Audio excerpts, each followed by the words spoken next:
Hello everyone, in this video we are going to talk about Melon Sandbox, and this is a review video.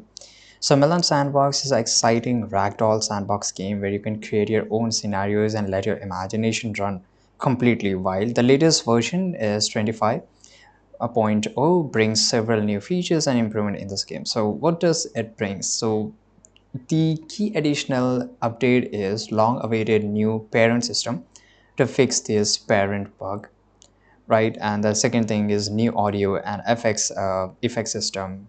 The third thing is they have fixed a lot of bugs, around 40 bugs they have fixed regarding stability and performance. And the positive aspect of is that engaging gameplay where you can fight with various creatures with a wide variety of weapons, right? And you can just simply sandbox mechanics to create your own settings and scenarios, ability to experiment with physics and enjoy action-packed battles. So you have the full liberty than as compared to the last version. So this is a good thing.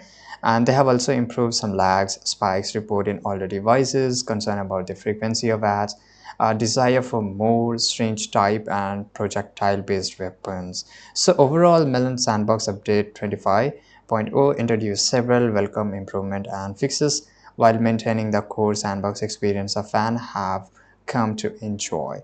The new parent system, array enhancement, bug fix contributes a lot in the polish of this game. So if you just want to play this game, you can surely play this game. It's really good. I hope you found this review video very useful. If you did, subscribe.